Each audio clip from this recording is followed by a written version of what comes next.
We got our pink on. We got our pink on. It's funny because, this Barbieheimer thing, it's really cool. It's really fucking sick that, like, two amazing movies came out the same day. I've seen a lot of people at the movies recently, and that's, like, always a fucking good thing. That's always a good thing as cinephiles. It's funny, though, that this whole thing started.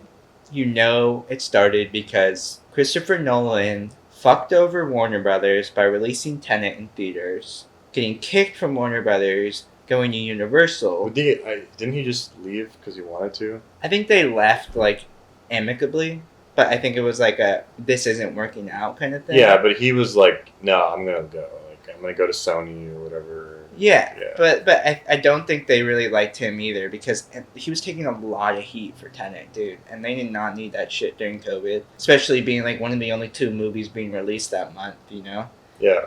He goes to Universal. Warner Brothers has Barbie. It's coming out. He makes Oppenheimer. He's like, I'm going to release Oppenheimer on this day. They're like, we're going to fucking release Barbie on this day. Yeah. Trying to fuck him over. And he did not like that at all. He said that in interviews and shit. He did? Yeah. He's like, yeah, of course it's like a mark at me. You know what I mean? Yeah.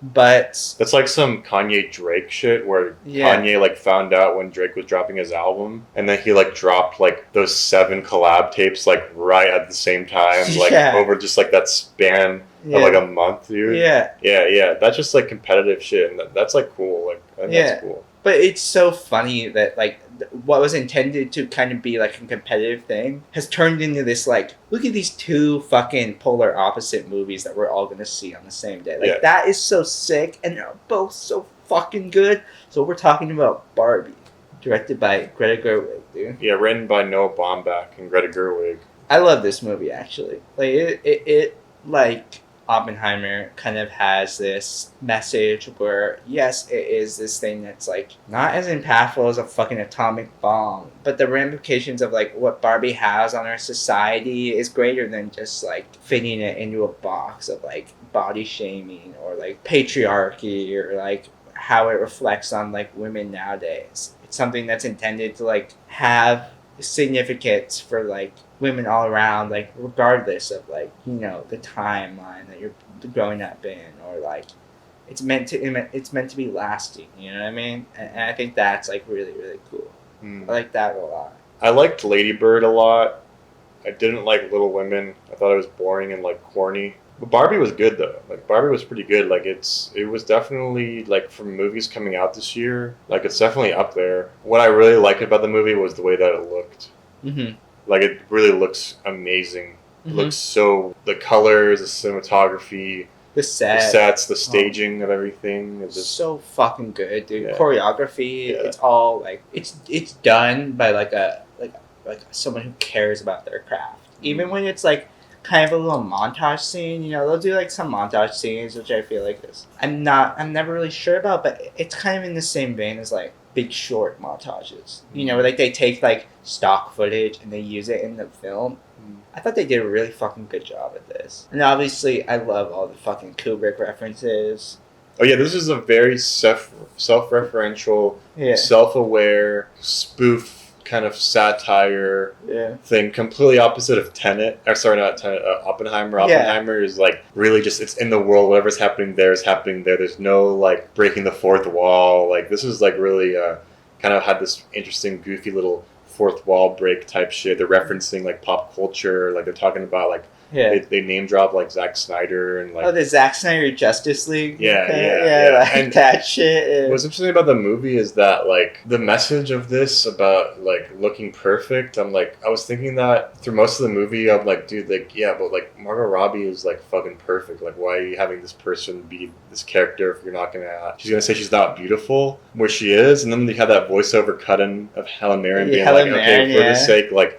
Obviously Margot Robbie is not the perfect cast for this. You know what I mean? Then I was like, okay, cool. Like we're actually getting like that makes sense now because I would have been like, you're gonna have this message of beauty isn't everything, and have Margot Robbie play the main girl who's like suffering because she thinks she's not like pretty enough. But like, dude, nah. But like when they had that in there, I'm like, okay, hell yeah, we have some self-awareness here. Yeah, there's a lot of self-awareness. Because Margot Robbie is like gorgeous. She is. This movie, I feel like it nails the tone throughout the movie. It knows exactly what it's trying to say. It's so clever with it because it never pigeonholes itself in one box.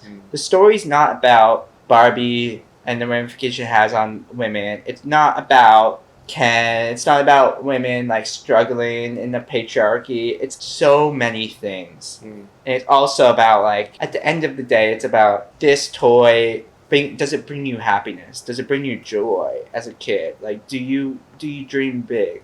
Do you imagine things? You know, and like that is what this is trying to say, and it's so fucking good. They cover all their bases. They cover, you know, how Barbie makes young women feel, how Barbie like, you know, connects mothers together. They talk about like how women are kind of contradicted in the patriarchy, how they have to like fit into a certain box, and when they fit into that box, they're still questioned. And they talk about young men and how young men feel like they have to find a need from like women. They don't like search for themselves or something like that. And like, and it just covers all these bases, never commits to one, and it's all like done in such like a fun vibe. Yeah, it's like a nuance to it. It's done so fucking well, and you can tell that this is like done like this. Oppenheimer and Beau's Afraid are 3 movies I've seen this year. They're done with like care and craft by like big directors that like have a clear vision in mind of what they want to say. And this movie, it's like not really for kids, dude. It's not, dude. This is like a 25-year-old woman like guy movie, you know, like no, this is definitely like not. There's no like the things that they talk about, like the it's almost like a college professor talking sometimes, and that's when like the Noah Baumbach stuff comes in. He's trying to do like this intellectual Woody Allen stuff that's like penetrated the screen. Yeah. You know, for so many like generations of directors. You know, I prefer when the movie's in Barbie Land than when it is in like the real world. Yeah, me too. I love like the set. Like the way it's set up. The formulist aspect of it. It wasn't as exciting when it was in the real world. It felt kind of like, I don't know, it didn't do it for me in the real world compared to like when they do all like the cool ass sets of the Barbie Land and the. Here's what I'll say about the real world. I was nervous too in that transition because I'm like, okay, like it's gonna be like Elf, you know? Yeah. Like Buddy's gonna come from the North Pole and he's gonna be like out of his depth and all this like I've seen it a million times, but I felt like they were able to make that transition so seamless of like, yeah, Barbie just walked into the real world, and like fucking Will Ferrell and that whole like corporation that makes Barbie, like they're like just as quirky as like the Barbie world in the real world, and like it all fits together like really well. You know what I mean? Where I feel like the tone is there throughout. You don't feel like the real world was like as annoying as it could have been. You know it wasn't like some like goofy ass bullshit, you know. There's definitely some corny like moments there, but that's just kind of like how it's gonna be. Yeah. Obviously, like there's definitely some porn. I'm like, oh, that's corny. It's like kind of flashbacks or whatever. When she's looking at all those people, like on the guy on the bench who's sad or like that shit, dude. Yeah, when you see Noah Baumbach and like he's like, oh.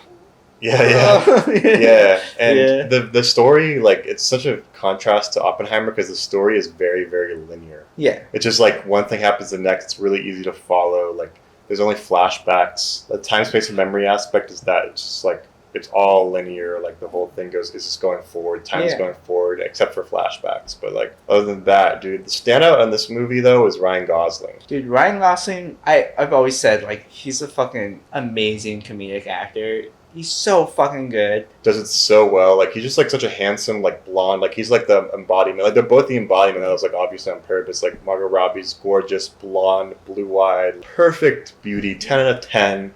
Ryan Gosling, 10 out of 10. Yeah. But he just, like, plays it so well. Like, that douchey guy. And he himself, like, has the arc in this movie because at first, Ken is just supposed to be, like, sort of, like, this vapid... you know, faceless kind of guy, like sort of this like hunk type guy, and then he actually has like this sort of arc that I wasn't expecting. I thought he was just going to be kind of like the sidekick to Barbie. He's kind of the villain of the movie, which I like. Yeah. I feel like that's the way it should. Like he's the villain, but he's kind of the villain that like he needs to like learn. His journey is like self-discovery. You know what I mean? I love that. He plays it so well. He's so fucking funny. Just his face when he's like. Yeah. Like he's like so like I don't know, he's such a douchebag, dude. Yeah, When he I gets to know. the real world, he's like so fucking funny when he's like, Yeah. "Oh, I'm gonna tell women to do that for me," you know, like just like starts learning about like the Yeah. patriarchy. Well, and that's shit. like an interesting thing because in Barbie Land, it's flipped. It's like the women have all the control. It's like it's its own matriarchy, and Ken has never left the cave of like what it could actually be. Yeah. So when you like go into the real world, he gets like other ideas. He's exposed to a different type of life, Mm-hmm. and then he's like gonna go back and like implement that in his own world. Yeah. And that's like a really interesting thing about it. I also love the clothes in this are really good too. Clothes are so good. And the scene, I love her outfit when she goes to see Kate McKinnon after she's like starts feeling bad. yeah, That you like that? fucking that collared or Yeah, that I was fucking thinking that about that suit, too, dude. yeah. She looks, dude. That was such a cool outfit. That like that Yeah. 60s Catherine Deneuve Yeah, type yeah. shit, like umbrellas of Cherbourg. It's like dark, Belle de like jour. royal blue, dude. Bro, the Like, collar, it's so like, good, yeah. dude. That's like my type. you can tell they just had fun on this movie, and they made like a really fucking good movie. This is top of its craft, and I can tell that like Yeah, well, they spent $150 million on it. Like they're gonna like have like the best. Like Yeah. Rodrigo Prieto, who shoots like Scorsese's movies. yeah, dude, yeah. Man, so good. The set design. Greta Gerwig's so good, dude. She deserves all the praise she gets. You know, she's such a up and coming like amazing director. Dude, did you see like the Playtime type references, dude? Yes, dude. Yeah. Yeah. All of that, like all these musicals from like the '60s, definitely Umbrellas of Cherbourg. Catherine Deneuve like was definitely an inspiration. Yeah. I was watching this video. Greta Gerwig does like a letterbox interview, and she talks about what movie she watched, and it was like American in Paris and like Singing in the Rain. And Yeah. Umbrellas of Cherbourg, I love that movie. I love when directors like are able to like take knowledge from like the greats, the great movies. You know what I mean? Like as a young filmmaker or a young like just like cinephile in general, dude, like you gotta know your stuff. You know, if you want to like create, you have to know where it came from because that's like the best teaching. Yeah, it's the dude. If best you're a director, you gotta experience watch have. movies, dude. Like for Yeah. real. Yeah. You can't, you can't just go and create without like always stay inspired, always stay learning. You're never too old to like find new movies or like branch off into like new spheres of film. You know, there's so much out there. That shit's so cool. Like she's able to take this and like craft a story of Barbie from like Umbrellas of Cherbourg, Playtime, like Yeah. all these like fucking beautiful French films that like kind of niche and like it's so fucking good though. And like Yeah. you're able to like take that and make that like marketable to like an audience like us, like basic normal people, and have this be like the highest grossing movie of the year. Like that's fuck yeah, dude. Man. Like we gotta fucking talk about cinema. like, dude. We're living. I hope we're living in a shift now. Like we got Oppenheimer and Barbie. I mean, Barbie is like based on a product, I guess. Yeah. So it's kind of It's based on a property. product, but it's like the best based on a product movie I've ever seen. Yeah. It's like these original visions that like are brought to life that are actually like taking over the box office compared to like the bullshit like superhero DC Marvel shit. And like that's like a great sign for like the future of Mhm. movies, like what people are like choosing to see or like what people are interested in, and that's cool. I like the way it Barbie. ends too. I thought that was funny. When Like, she's the- the gynecologist. yeah, because you're like, oh, she's gonna go apply for a job. What's she gonna apply for? And it's like, nope, she's just gonna like be a normal person. Yeah. And I was like, that's fucking sick. I like that. Margot Robbie's hot. Like She is. She's gorgeous, and she's so fucking good in this too. Like she's so fucking. She's such a good actress, dude. Like we were talking Yeah. about, like I feel like actors and actresses they always go through a phase of like fizzling out a little bit. You feel like Ryan Gosling's kind of been like out of the limelight for a little bit. I feel like he's kind of always been there. I can see how you have this stretch. Where maybe like, he's been in like the zeitgeist of our minds, but he actually hasn't really been in a lot of movies recently. yeah, but like Which is nice. It's nice to see him in this movie and like actually have such a big part. But I feel like it's so true that like Margot Robbie deserves all the praise she gets. She hasn't been in like that many movies either, but like she's like the star right now. Like, Yeah, I mean, she did those Suicide Squad movies. she did the Suicide Squad movie. She did like I was looking at like how like people on Instagram will do like the Amsterdam, actors reflective or something like that. Like the Amsterdam sucked, but Babylon. dude, Babylon, she was fucking amazing in Babylon. Yeah, like Suicide Squad. But fucking people were like, oh yeah, she's in The Big Short. I'm like, she's in The Big Short for like 5 minutes, dude. Yeah. Like, if even 5 minutes. Like, she's not in The Big Short. No, I'm gonna like. I think I've seen like pretty much all of her movies. I didn't see I, Tonya, but I heard that's really good. Have you seen the one on I, Tanya's really I've seen Birds of Prey. Have you seen the one she did with Will Smith? Oh no, I didn't see that one. Yeah, me neither. I heard that was bad though. Yeah, me neither. We should watch that though. Yeah, that's like a Luke movie. Yeah, that is like a Luke movie.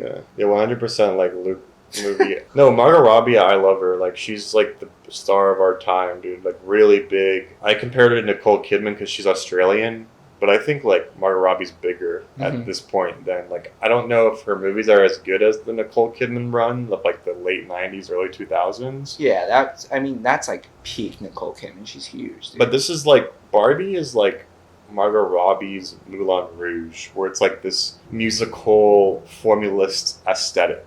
Yeah. You know, and she just needs to do something like a Dogville, and then she's like up there. Yeah, I Margot Robbie, like she's not really like an art house kind of actor. Babylon, Amsterdam. Yeah, but those are still like those were the director's art house pictures. Wolf of Wall Street. But Wolf of Wall Street's like, I mean, that's Scorsese. Dude. He's like, he makes like peak cinema. You know what I mean? I wouldn't say that's art house. I feel like art house is like you're taking a gamble on like an unknown director. Like I feel like Michael Cera does art house shit. And Michael Cera, by the way, in Barbie is so fucking good, dude. He's so funny, dude. Michael Cera, bro, yeah, and his own character has its own message to it. Yeah, you know what I mean? Yeah. Like he has his own like message of like what he does and like how he helps the Barbies. And yeah, I thought it was also interesting that they like the way that they went over the men is like to pit them against each other. Yeah, and like, then the bros the whole, like bro out like eventually like yeah. But I think it was interesting with Michael Cera is that at first they're like pigeonholing men in a way, a stereotypical man like mansplaining and stuff. But like not all men are like that. But like Michael Cera kind of represents that type of guy, like the sort of not like I guess beta, but I don't know beta, but like he's not. It's a beta. He's kind of like the beta guy, and then all the rest of the Kens or the men are like mansplaining or like really masculine or like really insecure about like themselves. And I feel like a Michael Cera more than I feel like a Ken. I feel like an Alan. Yeah,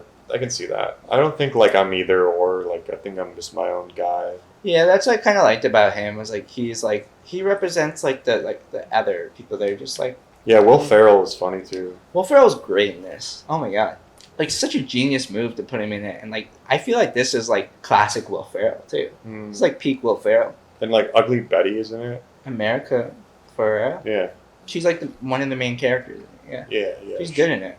She's like an exposition girl. Look how. But I like how it was like like women like want to wear makeup and they want to look good. Like that's okay. Because I feel like now we live in a time where it's like, oh, everything is like men are women and women are men and like shit. But it's also like, no, like women want to look, they want to be pretty. They want to be seen as like beautiful. They want to be like feminine, you know? And that's like okay, like to wear makeup if you want to look good. Like they want to like look good for, looking good for men, like that's okay, you know? And that was like a cool thing that was, they talked about and shit. Yeah. And it's like, oh, it's not all perfect and you can like, it's all like contradictions and It's all shit. Contradictions, and it's like we live and then we die. That was kind of the message of like you die. Dude, enjoy your time on this world while you have it, you know, because it's not always gonna last forever. And like, don't take it down on a little toy, because a little toy's like just trying to like make life a little bit better while you're on it. That's it, right? Yeah.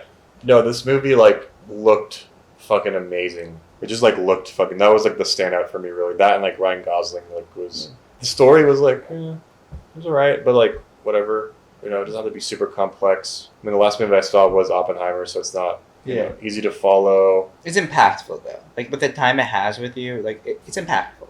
I thought Will Ferrell was going to be the villain, but really it was Ryan Gosling.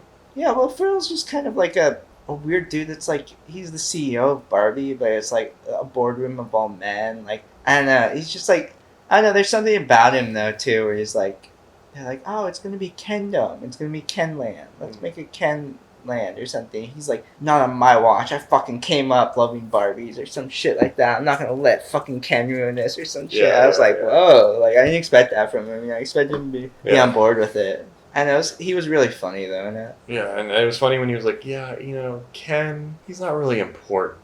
Yeah. You know, like that was cool. Yeah, we're not really worried about him. Yeah. Yeah, like Ryan Gosling, like fucking like every moment, like struggling for like some kind of like authority is like so fucking funny to watch. Yeah. Dude. He's like Yeah, he is, and he's He's like, so angry, dude. no, he just plays that guy so well, dude. I love when the scene where like she goes to like try to woo him over. She like rings the door and he's like, I was just reading this book. He's like, oh, what's like, I'm just reading. Like, yeah, dude. Yeah, it's so funny. Kate McKinnon, I was like, all right, she's not. I never find her that funny, dude. Like, I don't know. I try, but like, I thought like the way like they delivered lines at her, like they're like, sorry, I called you like you're the ugliest Barbie I've ever seen. She's like, ouch. Like I thought that was like funny. Yeah. But like I never feel like Kate McKinnon's like that funny. I don't know. I mean, it's kind of hard to like when you look at Margot Robbie's face for 20 minutes, then you look at Kate McKinnon's face for the first time. It's kind of jarring. You know. Yeah. But it's on purpose though. Yeah. Margot Robbie's never gonna know what it's like to like lead a normal woman life in the real world. No, but you know she doesn't need to, dude. She's just like keep doing your thing. Be a nice the thing, person. I think what's so cool about Margot Robbie is that she's not annoying.